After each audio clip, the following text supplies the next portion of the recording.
ಎಲ್ಲರಿಗೂ ಸ್ವಾಗತ ನನ್ನ ಯೂಟ್ಯೂಬ್ ಚಾನಲ್ಗೆ. ಎಲ್ಲರೂ ಹೇಗಿದ್ದೀರಾ? ಆರಾಮಾಗಿದ್ದೀರಿ ಅಲ್ವಾ? ನಾನು ಇವತ್ತೊಂದು ಕ್ವಿಕ್ಕಾಗಿ ಮಟನ್ ಫ್ರೈ ಮಾಡೋದು ತೋರಿಸ್ತಾ ಇದ್ದೀನಿ. 1/4 kg ಅಷ್ಟು ಮಟನನ್ನು ನಾನು ಉಪ್ಪು ಅರಿಶಿನ ಹಾಕ್ಬಿಟ್ಟು ಬೇಯಿಸಿಟ್ಕೊಂಡಿದ್ದೀನಿ. ನಾನು 1 ಸ್ಪೂನಷ್ಟು ಸೋಂಪು ಹಾಕ್ತಾಯಿದ್ದೀನಿ, 2 ಪೀಸ್ ಚಕ್ಕೆ, 2 ಪೀಸು ಲವಂಗ, ಪುದೀನ ಹಾಕ್ಕೊಂಡು ಫ್ರೈ ಮಾಡ್ಕೋಬೇಕು. 2 ಕಡ್ಡಿ ಕರಿಬೇವಿನ ಸೊಪ್ಪು ಹಾಕೋತಾ ಇದ್ದೀನಿ. 3 ಮೀಡಿಯಮ್ ಸೈಜಷ್ಟು ಆನಿಯನ್ ಕಟ್ ಮಾಡಿ ಇಟ್ಕೊಂಡಿದ್ದೀನಿ, ಅದನ್ನು ಹಾಕೋತಾ ಇದ್ದೀನಿ. ಮತ್ತು 2 ಮೆಣಸಿನ್ಕಾಯಿ ಕಟ್ ಮಾಡಿ ಇಟ್ಕೊಂಡಿದ್ದೀನಿ, ಅದು ಹಾಕ್ಕೊತಾ ಇದ್ದೀನಿ. ಕಲರ್ ಚೇಂಜ್ ಆಗಬೇಕಲ್ವ ಈರುಳ್ಳಿ, ಎಲ್ಲರಿಗೂ ಫ್ರೈ ಮಾಡ್ಕೊಳ್ಬೇಕು. ಇವಾಗ ಬಂದು ಆನಿಯನ್ ಚೆನ್ನಾಗಿ ಫ್ರೈ ಆಗಿದೆ. ನಾನೀಗ ಟೊಮೆಟೊ ಹಾಕ್ತಾಯಿದ್ದೀನಿ.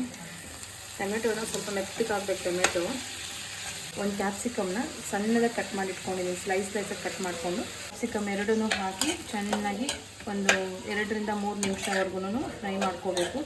ಕ್ಯಾಪ್ಸಿಕಮ್ಮು ಮೆತ್ತಗಾಗಬೇಕು, ಟೊಮೆಟೊನು ಮೆತ್ತಗಾಗಬೇಕು. ಈಗ ಕ್ಲೋಸ್ ಮಾಡಿಬಿಡೋಣ. 1 ಸ್ಪೂನಷ್ಟು ಶುಂಠಿ ಬೆಳ್ಳುಳ್ಳಿ ಪೇಸ್ಟ್ ಹಾಕ್ತಾಯಿದ್ದೀನಿ. ಶುಂಠಿ ಬೆಳ್ಳುಳ್ಳಿ ಪೇಸ್ಟ್ ಹಾಕ್ಕೊಂಡು ಚೆನ್ನಾಗಿ ಮಿಕ್ಸ್ ಮಾಡ್ಕೊಬೇಕು. ಹಸಿ ವಾಸನೆ ಹೋಗೋವರೆಗೂ ಫ್ರೈ ಮಾಡ್ಕೊಬೇಕು. 1 ರಿಂದ 2 ನಿಮಿಷ. ಅರ್ಧ ಸ್ಪೂನಷ್ಟು ಅರಿಶಿನ ಪುಡಿ ಹಾಕ್ಕೊಳ್ಳಿ. ಖಾರ ನಿಮ್ಗೆ ಎಷ್ಟು ಬೇಕೋ ಅಷ್ಟು ನೋಡ್ಕೊಂಡು ಹಾಕ್ಕೊಳ್ಳಿ. ನಾನಿಲ್ಲಿ 1 ಸ್ಪೂನಷ್ಟು ಖಾರ ಹಾಕ್ತಾಯಿದ್ದೀನಿ, 1.5 ಸ್ಪೂನ್ ಹಾಕ್ತಾಯಿದ್ದೀನಿ ಧನಿಯಾ ಪುಡಿ. ಜೀರಿಗೆ ಮೆಣಸು ಪುಡಿ, ಇದು ನಾನು ಮನೆಯಲ್ಲೇ ಮಾಡ್ಕೊಂಡಿರೋದು ಜೀರಿಗೆ ಮೆಣಸು ಪುಡಿ. ಇದು 1.5 ಸ್ಪೂನ್ ಹಾಕ್ತೀನಿ. ಬೇಯಿಸ್ಕೊಂಡಿರ್ತೀರಲ್ವ ಮಟನ್ ಹಾಕ್ಬಿಡೋಣ. ಉಪ್ಪು ನೋಡ್ಕೊಂಡು ಹಾಕ್ಕೊಳ್ಳಿ, ಯಾಕಂತಂದರೆ ಮಟನ್ ಬೇಯೋದಕ್ಕೆ ಹಾಕಿರ್ತೀರಲ್ವ ಉಪ್ಪು ಅರಿಶಿನ, ಹಾಗಾಗಿ ಚೆನ್ನಾಗಿ ಮಿಕ್ಸ್ ಮಾಡ್ಕೋಬೇಕು. ಮಸಾಲೆ ಎಲ್ಲ ಚೆನ್ನಾಗಿ ಹಿಡಿಬೇಕು ಇದಕ್ಕೆ. ಮೀಡಿಯಮನ್ನು ತುಂಬ ಕಡಿಮೆ ಇಟ್ಬಿಡಿ ಫ್ಲೇಮ್ನ. ಇಟ್ಬಿಟ್ಟು 1-2 ನಿಮಿಷವರೆಗೂ ಮುಚ್ಚಿಟ್ಬಿಡಬೇಕು. ಬೆಳ್ಳುಳ್ಳಿನ ತುರಿದಿಟ್ಕೊಂಡಿದ್ದೀನಿ, ಇದನ್ನು ಹಾಕ್ತಾಯಿದ್ದೀನಿ ಮೇಲೆಗಡೆ. ಬೆಳ್ಳುಳ್ಳಿನ ಈ ಥರ ತುರಿದಿಟ್ಕೊಳ್ರಿ, ನಾನು ಸಣ್ಣದಾಗಿ ಕಟ್ ಮಾಡ್ಕೊಳ್ಳಿ. ಕೊತ್ತಂಬರಿ ಸೊಪ್ಪು ಹಾಕ್ಬಿಟ್ಟು ಮಿಕ್ಸ್ ಮಾಡಿಕೊಂಡು 2 ನಿಮಿಷ ಬಿಡಬೇಕು. ಇದನ್ನು ಬೆಳ್ಳುಳ್ಳಿ ಹಸಿ ವಾಸನೆ ಹೋಗ್ಬೇಕಲ್ವ, ನನಗೆ 2 ನಿಮಿಷವರೆಗೂ ಬಿಡಬೇಕು.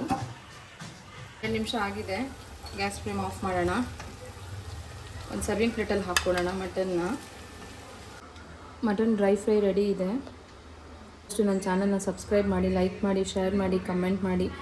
ನನ್ನ ವೀಡಿಯೋಸ್ ಇಷ್ಟ ಆದರೆ ಒಂದು ಲೈಕ್ ಕೊಡಿ, ನನ್ನ ಡಿಸ್ಲೈಕ್ ಮಾಡಿ. ನಿಮ್ಮ ಫ್ಯಾಮಿಲಿ ಆ್ಯಂಡ್ ಫ್ರೆಂಡ್ಸ್ ಜೊತೆನೂ ಶೇರ್ ಮಾಡಿ ನನ್ನ ವೀಡಿಯೋಸ್ನ. ಈ ಮಟನ್ ಫ್ರೈ ಮಾಡ್ಕೊಂಡು ತಿಂದು ನನಗೆ ಹೇಳಿ ಕಮೆಂಟಲ್ಲಿ ಹೇಗಿತ್ತು ಅಂತ ಹೇಳಿಬಿಟ್ಟು. ಥ್ಯಾಂಕ್ ಯು, ಧನ್ಯವಾದಗಳು.